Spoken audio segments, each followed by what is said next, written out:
Okay, so now it's my duty to invite the other speakers. Could I please have the other speakers up on stage? First, Azmi Sharom, who's an associate law professor with the Faculty of Law. According to my notes here, he's an outspoken academic trying to improve the quality of our local universities, but I remember Azmi more as an outspoken person, academic too, of course, especially around the issues of freedom of religion when we were working together on Article 11.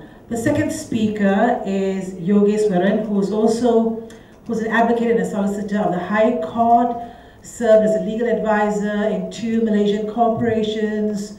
He's also a lecturer, and he's now in the Human Rights Committee and also the Committee for Orang Asli in the Bar Council. Okay, and he's also an associate member of the Center for Malaysian Indigenous Studies and Center for Legal Pluralism and Indigenous Law. And our last speaker is from the Civil Service. He hails from Perak, that's all I was able to get out of him. Mr. Khek, who's the Deputy Director General in charge of planning in the National Unity and Integrations. And I'm sure you're taking down notes as all the ideas are coming forward of what the government can do to promote multiculturalism. Okay, so let me first of all, because we're running out of time, call on Azmi to share his thoughts. Good morning.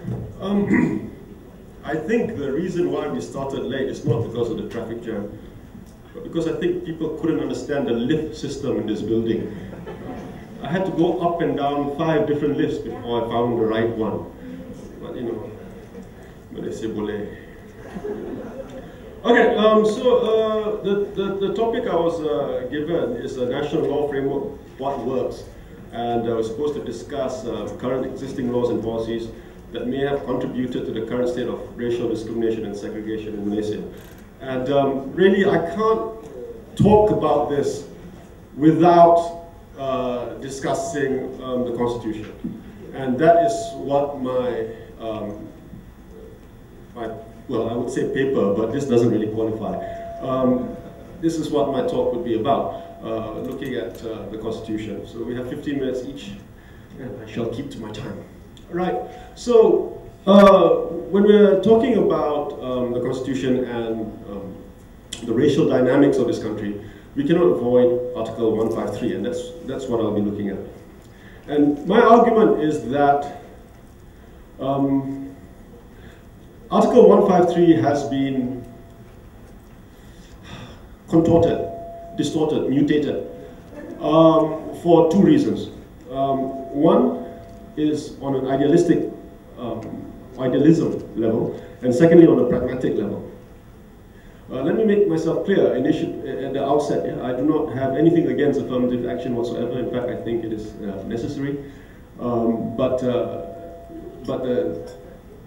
the problem is when it is not done well. So if you look at Article 153, you know, just briefly, it is about providing specific assistance to Malays and natives of Sabah and Sarawak. Now, when I say there are problems on the level of idealism and pragmatism, what do I mean? Well, on idealism, first and foremost, is that we must not forget that Article 153 exists within a context. It exists within the Constitution. And the Constitution very clearly states in Part 2 that all Malaysians are equal. So there is this underlying belief in equality.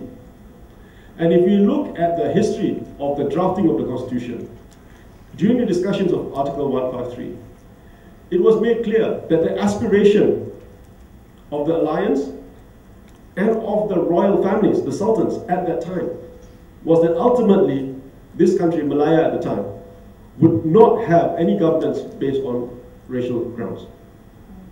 So decision making would do away with all racial grounds. That was the aspiration. And this aspiration can also be found embedded in the Constitution under Article 8. But somehow we have lost sight of this. We have lost sight of this higher ideal of equality. And when you have something like 153, without the corresponding idealism, without the corresponding aspiration, then it is not tempered by any belief that, hold on, whatever we do has to be within the context of equality. Then it can run loose and get out of hand. And I believe this is what's one of the problems that we have, because we have a serious problem of ideology in this country, or lack of. And without a firm belief in certain principles, certain human rights, and certain ideologies, then by the letter of the law, all sorts of abuses can occur. Now the second issue I want to talk about is the pragmatic element of Article 153. You see, the thing is, Article 153, I say this categorically, is not a right. It is not it is not a right in any sense of the word. Article 153 is fundamentally permission for the government to move away from Article 8. Article 8 says that everyone is equal, except where it's specifically allowed for in the Constitution. And Article 153 is where it is specifically allowed for in the Constitution. So in other words, it is permission for the government to move away from the ideals of Article 8 to do something with regards to affirmative action. It is not a right, it is merely permission. So, and another thing is we have to look at what it says. You see, the Constitution is very clear. You can act unequally if you're allowed to. And Article 153 gives permission to act unequally. But you have to act unequally as allowed for in the Constitution. And the Constitution is very, very specific as to where you can behave in a way, in a method which is unequal, which is basically business permits, licenses, education for scholarships, etc., and roles in the civil service. Anything else beyond this is wrong, because it's not allowed for by the Constitution.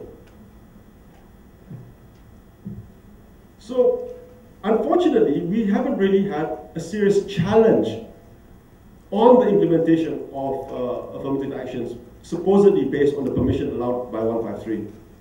Because I'm sure there will be many circumstances and situations where the action conducted, the policies which have been passed, have exceeded the limitations provided for in the Constitution.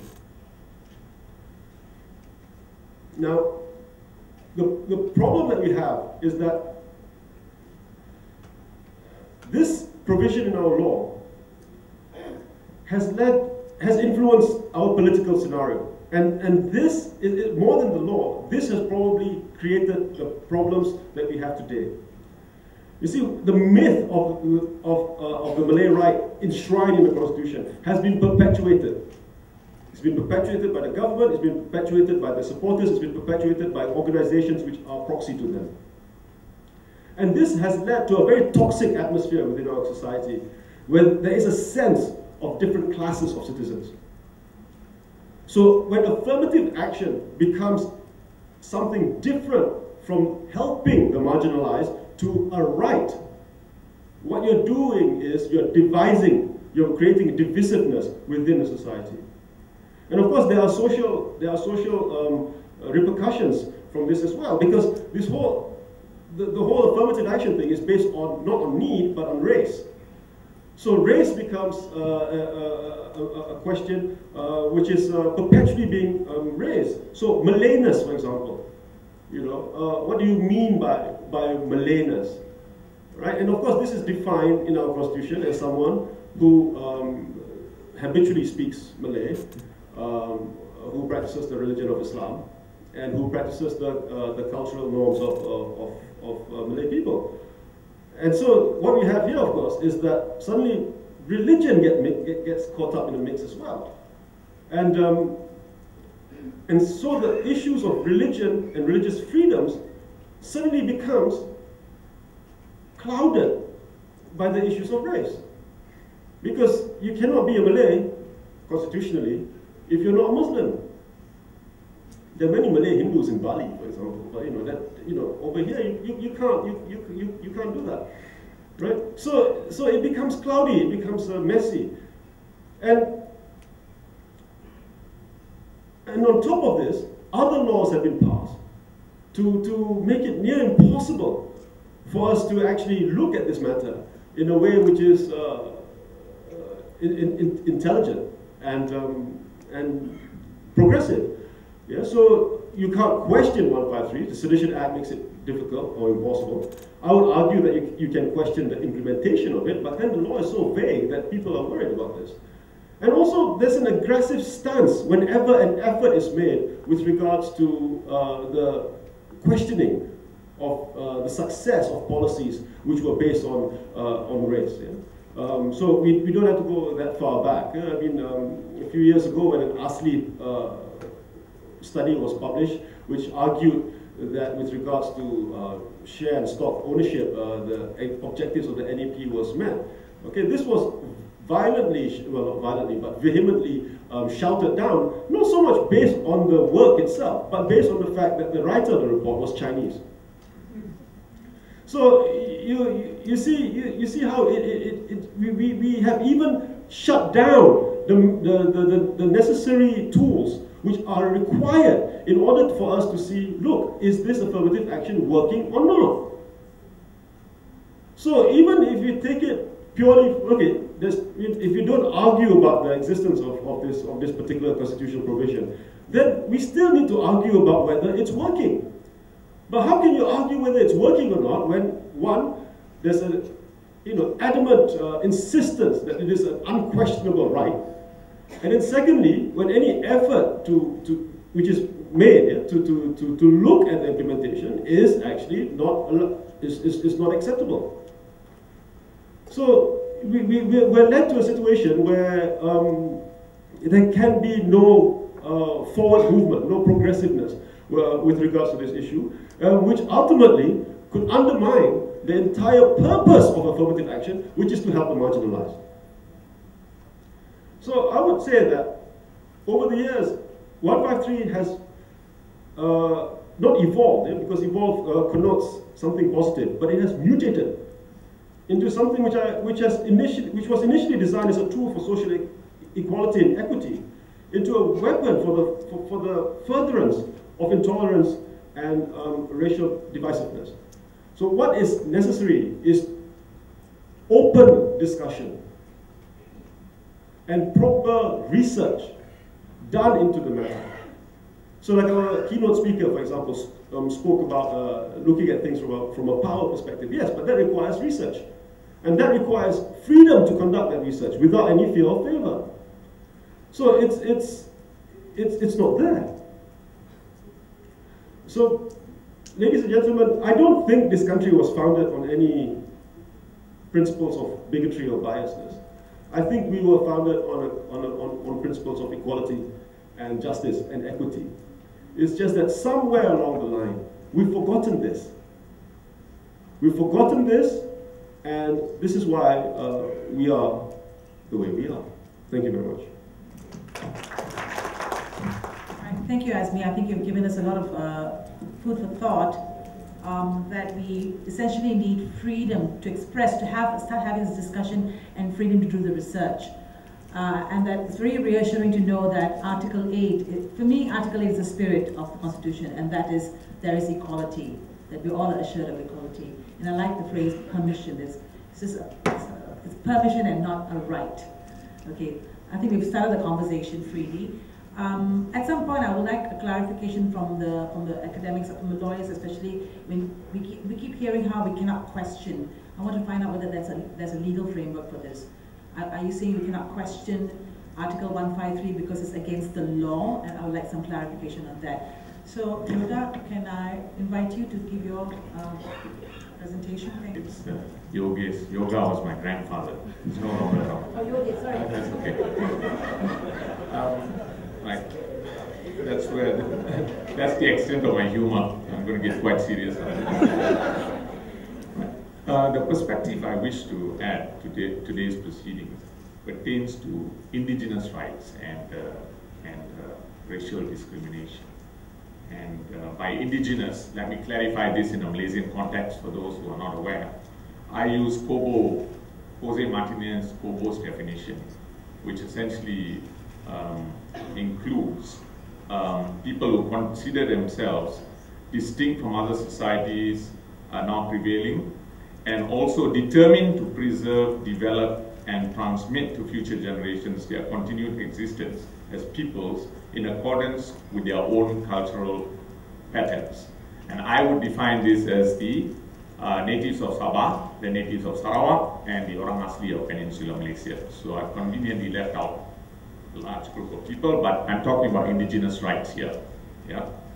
So what I seek to do in this very, very short time is to suggest that the pursuance of homogenized formal equality strategies through the wholesale butchering of constitutional provisions for the privileges of certain groups, as suggested by some parties, may work to discriminate against indigenous people.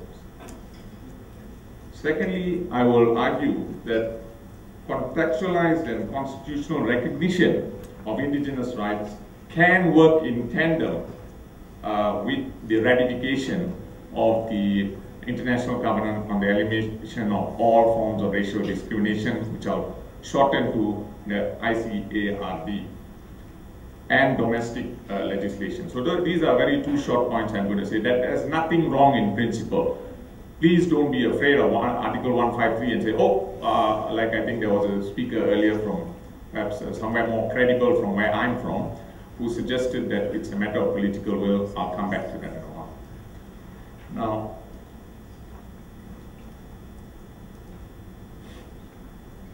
so since I've identified these three groups, I will just go through very quickly, short of giving a law lecture. The special privileges of natives of Sabah and Sarawak are contained in Article 153. I think I'm not going to repeat what Azmi said. They have additional provisions in relation to native land rights and customs contained in 1546A and another provision 161A. And with respect to Orang Asli, and surprise, surprise, Orang Asli don't come within the definition of 153, they come within 85C. So 85C also permits positive, and I say permit because that's the proper statement of law, and that's a correct position of the law, permits discrimination, positive discrimination in respect of protection, well-being, and advancement of Aboriginal peoples of Malaysia, that is the Orang Asli of Peninsular Malaysia, including reservation of land and a reasonable proportion of positions in the civil service. Now, arising from these constitutional provisions, there are two aspects of indigenous rights that I wish to discuss in relation to the ICARD. Now, I'm going to divide them into two, rather convenient, but I've only got 15 minutes, or 10 minutes. The first aspect is indigenous rights pertaining generally to their lands and customs. And then you have the second aspect, which is reservation of quotas, because I'm looking at the Constitution and then looking outwards. So in respect of indigenous rights to lands, now let's look what the Committee on the Elimination of the CERD, there's the Elimination of Racial Discrimination, says about indigenous rights. General Comment 23 at paragraph 5 says that it actually calls upon states parties to recognize and protect the rights of indigenous peoples to own, develop, control their communal lands, and where they have been deprived of their lands and traditions, their territories, without free and informed consents, to take steps to return those lands or territories. So these rights are affirmed by the CERD. So having these rights I'm saying that having these rights in the Constitution does not mean we run foul of the ICARD, because the CERD has actually affirmed indigenous rights. Secondly, our courts, consistent with these rights, have recognized the rights of indigenous peoples, cases like Sabong, Adong, Madeli, and more recently in Peninsular Malaysia, Khalid Bache. I'm not going to go into that. I'll move on. Recommendation, the next document I wish to refer to is Recommendation 32 of the CRD. And this will allay all fears that giving indigenous peoples rights amounts to giving them special measures or privileges. Now, at paragraph 15, I'll just quickly read it. Special measures should not be confused with specific rights pertaining to certain categories of persons. This comes from the CRD, such as, for example, the rights of persons belonging to minorities to enjoy their own culture and practice their own religion and use their own language, the rights of indigenous peoples, and it goes on and goes on, so on and so forth. Such rights are permanent rights, recognized as such in human rights instruments, including those adopted in the context of the United Nations and its specialized agencies. States parties should carefully observe distinctions between special measures and permanent human rights. So my contention is that when we talk about indigenous land rights, it is not a special measure. It is basically part and parcel of human rights. So there's nothing in our constitution that actually goes against the international covenant.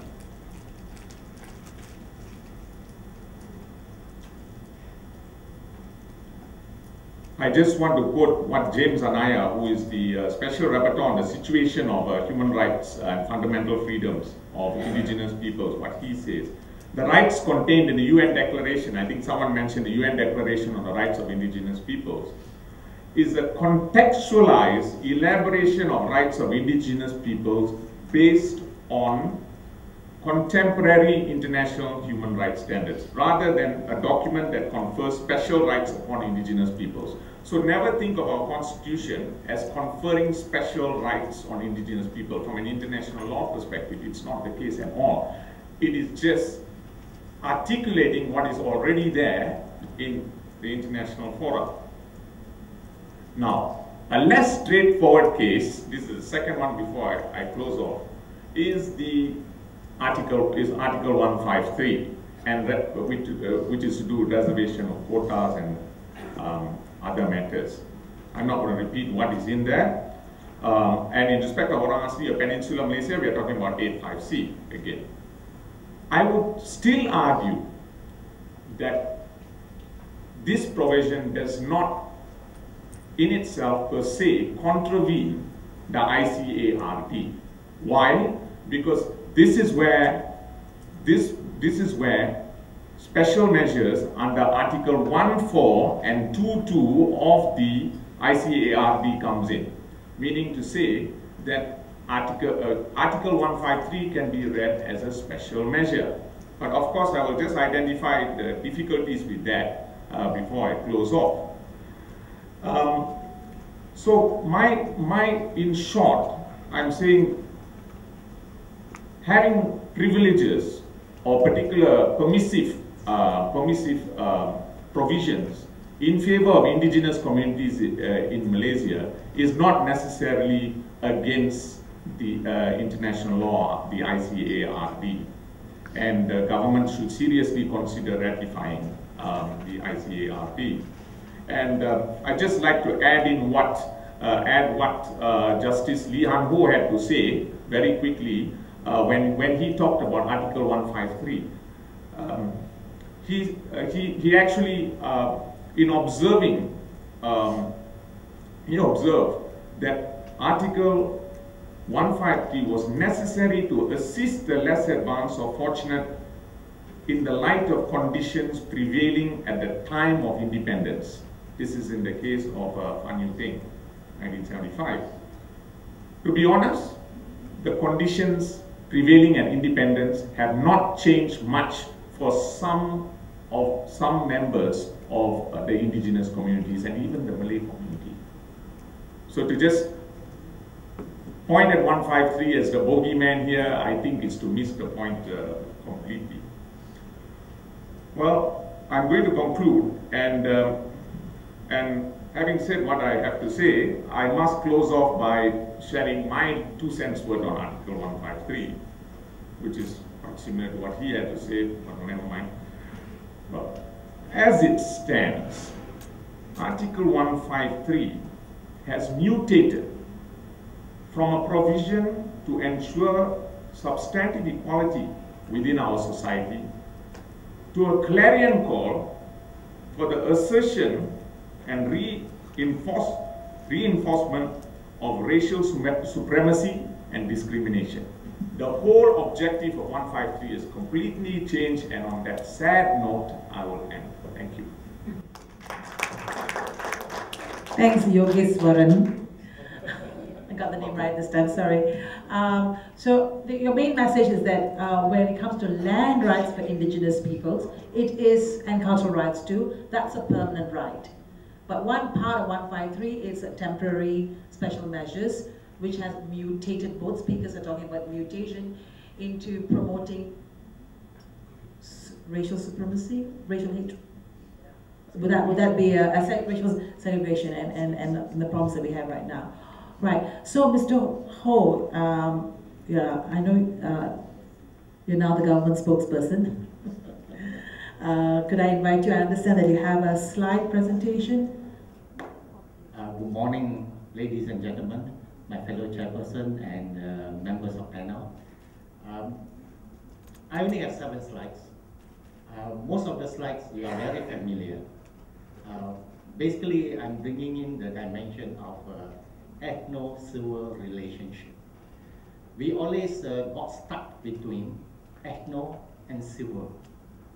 So let's look at the journey that we take through the ethno-civil relationship so that we can fully understand the road that we are taking. Let's look at the Malaysian profile first, as our first presenter is now, Dr. Mutama has mentioned during the question and answer. Diversity is a huge challenge. Just look at the map of Malaysia itself. It can tell you the diversity that we have. If you look at that in terms of racial groups, religion, if you look at geographical representation, and on top of that, you have 28.6 million population. That figure was last year. And you have 28.6 people thinking differently. And how can you make them all the same? So that is the biggest headache that we have, and we have to recognize this. So next chart. Here we have identified that managing diversity is the main challenge that we have. As I mentioned, you have seen the race or ethnic and sub-ethnic groups. In Malaysia, we have 214 ethnic and sub-ethnic groups. So you can see the diversity that we have. And secondly, in terms of religion, and you are also very well versed on this, and Malaysia is one of the countries who have numerous, almost all the religions are represented. And the third is on cultural and linguistic. Because of the vast different ethnic and sub-ethnic groups, so our cultural and linguistics diversity also needs to take into account. For regional, rural, urban, that is geographical dimension. And fifth, if we go into detail, then your social, economic class, you have education, income, wealth, life cycle, global and local dichotomy. And more so, if you start looking at historical experience and perspective. So I'm just listing out a few of the diversity that we have. And you put all these things together, then how do we go about doing this? And the first challenge is when we start looking at this, we have talked a lot on this federal constitution, 1957, when we gained independence. This is the journey that we have to go through so that we can understand better. From this journey, you can see that the ethno-civil relationship is being implanted in the constitution. The purpose of this is to maintain and sustain our harmonious society. So that is crucial. Now along the way, what do we do? So next slide, we have our aspiration. Come 1969, we have racial riot. Then comes the aspiration that we should have our Rukun Negara. And if you look at the objective of Rukun Negara, it's very clear that to achieve a united, democratic, just, liberal, and progressive society. And that itself, the element of civil relationship with ethno relationship comes clearer. So we are beginning to move from ethno to civil relationship.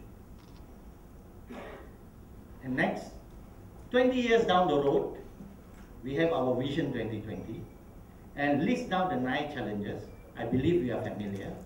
And if we look at all the 9 challenges, it is very clear that, and maybe many of us have forgotten.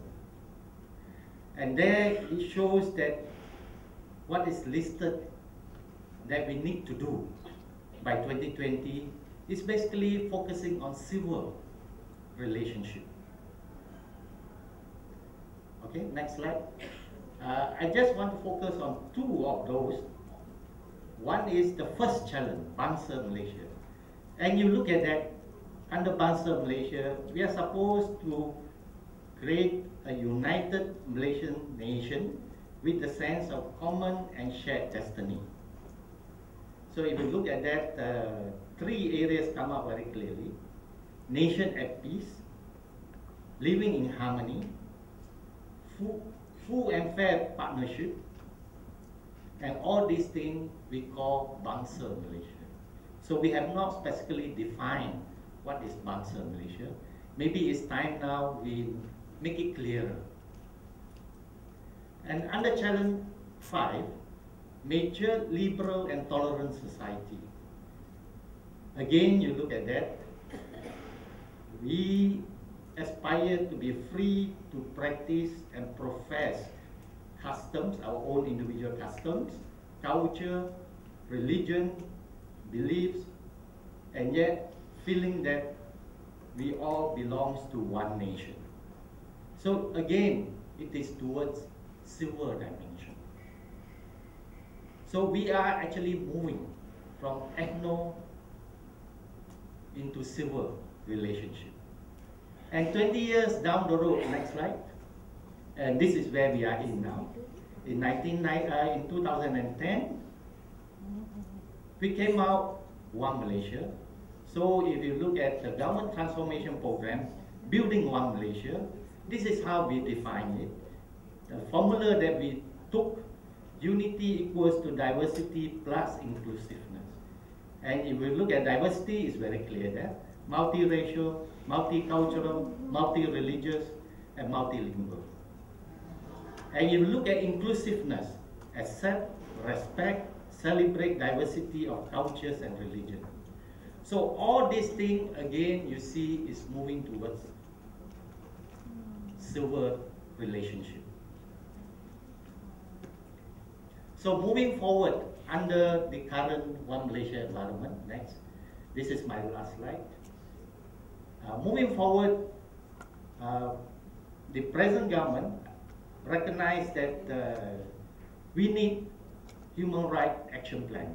So this has been agreed. So a steering committee has been formed. What is required now is that we need the support from all citizens of Malaysia, especially those who are present here, and also to collaborate so that we can share views and suggestions, and more so come up with a workable approach in the vast diversity and social ecosystem. And more so, we need to build confidence factors.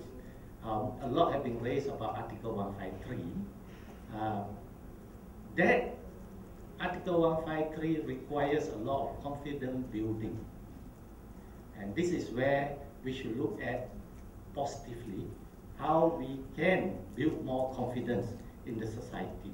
So if you look at this, our journey from 1957, where the Constitution is cast and is trying to balance ethno and civil relation, Along the way, we keep on putting our aspiration to be a more civil society, and this is where we face the dilemma today.